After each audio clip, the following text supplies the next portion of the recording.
మనము నిన్నటి క్లాస్లో తరంగాలు పాఠం తాలూకా రివ్యూ చెప్పుకోవడం అయింది. ఈరోజు ఒక కొత్త పాఠాన్ని పరిచయం చేసుకోబోతున్నాం. ఆ పాఠం పేరు విద్యుదావేశాలు క్షేత్రాలు. విద్యుదావేశాలు క్షేత్రాలు సెకండ్ ఇయర్ ఫిజిక్స్ లో ఇది 4వ పాఠము. మనము దీని గురించి సరళంగా తెలుసుకోవడానికి ప్రయత్నం చేద్దాం. అయితే ఇది క్లాస్ 1, 4వ పాఠంకి క్లాస్ 1 అనేది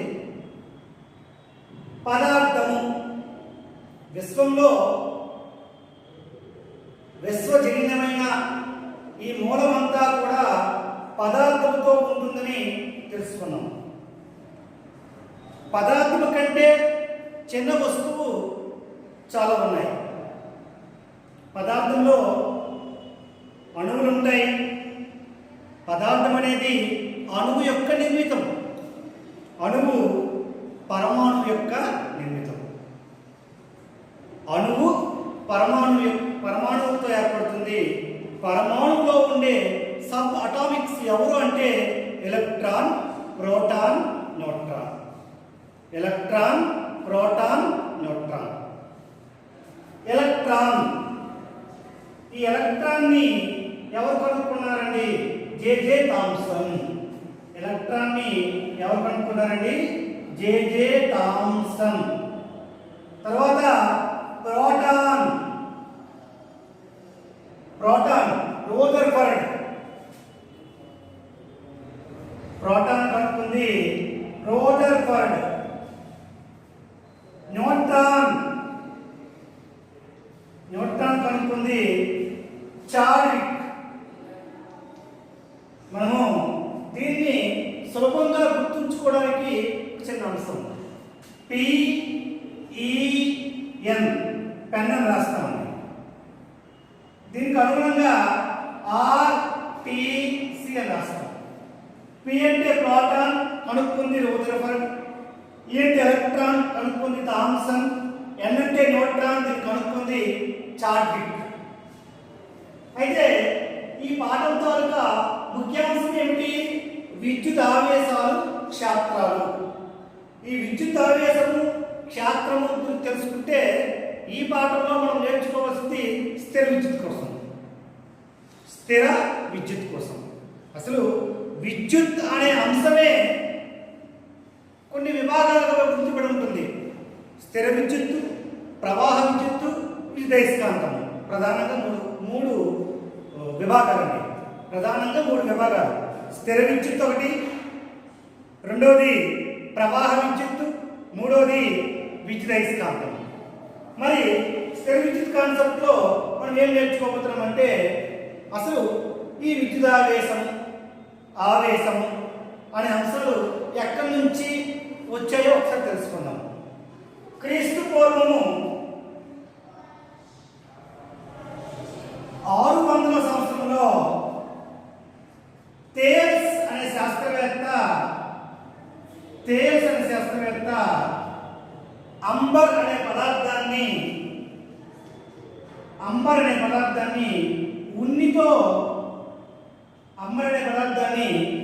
ఉన్నితోని మనకి రుద్దడం అనేది జరిగింది.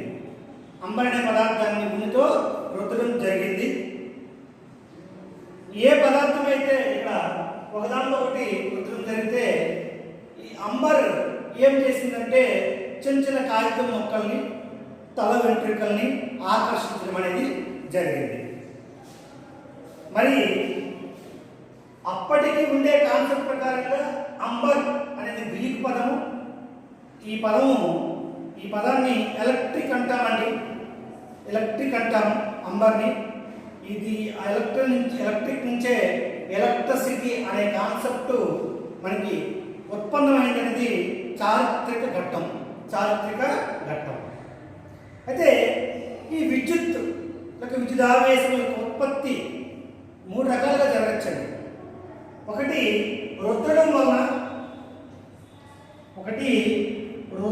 వలన రబ్బింగ్. రబ్బింగ్ వల్ల మనం రబ్బింగ్తో ఈ విద్యుదావేశాన్ని ఉత్పత్తి చేయొచ్చండి. రెండోది ప్రేరణ, ఇండక్షన్. ప్రేరణ, ఇండక్షన్ అండి. మూడోది వాహకం,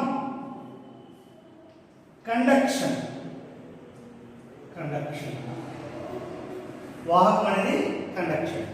రుద్దడము, ప్రేరణ, వాహకము, ఈ మూడు అంశాల ద్వారా, మూడు పద్ధతుల ద్వారా విద్యుదావేశాన్ని ఉత్పత్తి చేయొచ్చు. అయితే ఆధునికంగా విజ్ఞాన శాస్త్రము అభివృద్ధి చెందుతున్న సమయంలో ఎంతోమంది శాస్త్రవేత్తలు ఈ విద్యుదావేశాల యొక్క ఉత్పత్తి కోసము, ప్రవాహం కోసము ఎన్నో రకాల ప్రయోగాలు చేసి మనకు అందించిన విజ్ఞానాన్ని ఈరోజు మనము నేర్చుకోబోతున్నాం. ఒక ఉదాహరణ తీసుకుందాం. సిల్క్ గుడ్డ,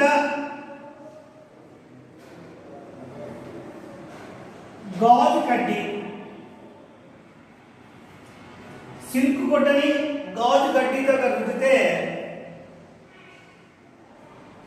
అప్పుడు కూడా విద్యుదావేశం అనేది ఉత్పత్తి అవుతుంది. అసలు విద్యుదావేశం ఉత్పత్తి అవడం అంటే ఈ సిల్క్ గుడ్డ కొన్ని వస్తువులను ఆకర్షించుకుంటుంది. అలాగే సిల్క్ గుడ్డ,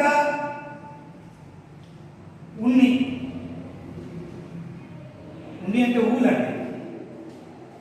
ఈ రెండు రుద్దుపరిచిన, ఈ రెండింటి రబ్బింగ్ చేసిన ఆ సందర్భంలో కూడా మనం విద్యుదావేశం యొక్క ఉత్పాదన చేయవచ్చు. అసలు విద్యుదావేశం ఉత్పత్తి జరిగిందని చెప్పడానికి బెండు ముక్కలతో ప్రయోగం చేసుకున్నాం చిన్ననాటి క్లాసులో. ఆ విద్యుదావేశం కోసం మనం ప్రయోగం చేసిన నిర్వహణలో స్వర్ణపత్రి విద్యుదర్శి కోసం నేర్చుకున్నాం మనం 8వ క్లాసులో. ఇవన్నీ కూడా మూలాంశాలు అన్నమాట, మూలాంశాలు. ఈ మూలాంశంలో ఏం చెప్తుంది? సపోజ్కి ఒక సిల్క్ గుడ్డని, సిల్క్ క్లాత్ని రెండు గాజు కడ్డీతో రుద్దామండి. ముందు ఈ గాజు కడ్డీతో రుద్దాము, తర్వాత ఈ గాజు కడ్డీతో రుద్దాము. ఫస్ట్ ముందు ఈ గాజు కడ్డీతో రుద్దడం జరిగింది. గాజు కడ్డీ 1, ఇది గాజు కడ్డీ 2. ఈ గాజు కడ్డీతో రుద్దాము, ఈ గాజు కడ్డీతో రుద్దాము. రుద్దిన తర్వాత ఏమైందంటే ఈ రెండు గాజు కడ్డీలు ఒక దగ్గర తీసుకొచ్చాము. ఈ రెండు గాజు కడ్డీలు ఒక దగ్గర తీసుకొస్తే ఏమైంది? ఈ రెండు గాజు కడ్డీలు పరస్పరము విరుద్ధము వికర్షించుకుంటున్నాయి.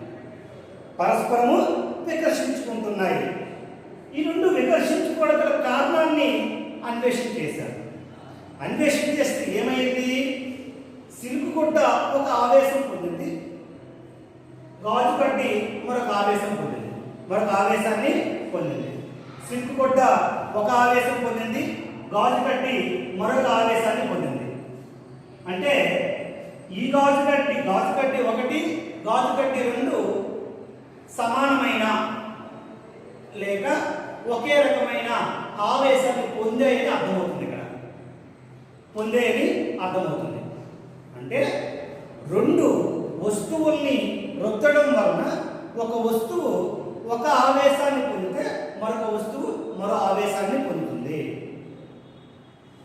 మరి ఏ వస్తువు ఏ ఆవేశం పొందింది అని మనం ఎలా తెలుసుకోగలము? ఒకటి ధనావేశం పొందింది, మరొకటి రుణావేశం పొందింది. ధనావేశం పొందింది అంటే అర్థం ఏమిటి? వస్తువు తన బాహ్య ఉపరితలంలో ఉండే ఎలక్ట్రాన్ను కోల్పోయింది. ఎలక్ట్రాన్ని కోల్పోవడం వలన ఆ వస్తువు ధనావేశం పొందుతుంది. ఏదైనా ఒక వస్తువు ఎలక్ట్రాన్ గ్రహించుకుంటే ఆ గ్రహించుకోవడం వలన రుణావేశం పొందిందని చెప్పచ్చు. మరి ఎలక్ట్రాన్లను కోల్పోవడము, ఎలక్ట్రాన్లు తీసుకోవడమే ప్రధానమైన పాయింట్. ఇక్కడ ఎలక్ట్రాన్లు తీసుకుంటే రుణావేశం, ఎలక్ట్రాన్లు కోల్పోతే ధనావేశం. ఎలక్ట్రాన్ కోల్పోతే ధనావేశం. అంటే ఒక వస్తువు ధనావేశం పొందుతుంది, మరొక వస్తువు రుణావేశం పొందుతుంది. ఈ విధంగా ఒక సిల్క్ క్లాతే కాదు, సిల్క్ క్లాత్ గాజు కడ్డీయే కాదు, అంబరు గాజు కడ్డీ, అంబరు సిల్క్ గుడ్డ, లేకపోతే అంబరు ఉంది. ఇలా 4 రకాల జత వస్తువులు, 4 రకాల జత వస్తువులన్నింటినీ కూడా మనం ఇక్కడ పరిశీలన చేయవచ్చు. వీటన్ని అంశాల్లో కూడా ఏమవుతుందంటే విద్యుదావేశాన్ని ఏర్పరచుకుంటున్నాయి.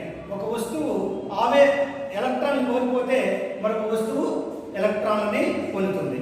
ఎలక్ట్రాన్ కోల్పోయే వస్తువు ధనావేశం పొందుతుంది, ఎలక్ట్రాన్ పొందిన వస్తువు రుణావేశము పొందుతుంది. దీన్ని బట్టి మనకి ఏమర్థమవుతుంది? ఆవేశాలనేవి ఒకటి కోల్పోవడము ఒకటి పొందడం వలన విద్యుదీకరణ జరుగుతుంది. ఏం జరుగుతుందండి? విద్యుదీకరణ జరుగుతుంది. ఏం జరుగుతుంది? ఇక్కడ విద్యుదీకరణ జరుగుతుంది. రుద్దడం వలన విద్యుదావేశాన్ని పొందవచ్చు. ఎలక్ట్రాన్ తీసుకోవడం వల్ల రుణావేశం పొందుతుందంటే ఎలక్ట్రాన్ ఏ ఆవేశం కలిగి ఉంటుందండి? రుణావేశాన్ని కలిగి ఉంటుంది. ప్రోటాను ధనావేశాన్ని కలిగి ఉంటుంది. న్యూట్రాను ఏ ఆవేశం కలిగి ఉంటుందండి? ఎటువంటి ఆవేశము ఉండదు. ఆవేశరహితమైన కణము ఎవరు అంటే న్యూట్రాన్. ఆవేశరహితమైన కణము ఎవరంటే న్యూట్రాన్. మరి మనము ఒకటి రుద్దడం వలన విద్యుదావేశము పొందడం అనే కాన్సెప్ట్ని మనము ఈరోజు నేర్చుకున్నాము. ఆవేశం కోల్పోవడము, ఆవేశము పొందడం. ఓకేనమ్మా? ఇది ఇంట్రడక్షన్, స్మాల్ టాపిక్ని ఈరోజు జస్ట్ మీకు ఇంట్రడ్యూస్ చేయడం జరిగింది. రేపటి క్లాస్ నుంచి ఫుల్ పేజ్గా మళ్ళీ మనము రీకాల్ చేసుకుందాము. ఒకసారి విద్యుత్ క్షేత్రాలు ఆవేశం అనే పాఠము ఇంటర్మీడియట్ బోర్డు ఎగ్జామ్లో కూడా ఇంపార్టెంట్. ఫర్దర్గా మనం చదివే చదువుల్లో బీటెక్ కానీ డిగ్రీలో కూడా ఈ ఎలక్ట్రిసిటీ కాన్సెప్ట్స్ అన్ని ఇంపార్టెంట్. చాలా జాగ్రత్తగా కాన్సన్ట్రేషన్ చేయండి. Okay, thank you. Stay home, stay safe.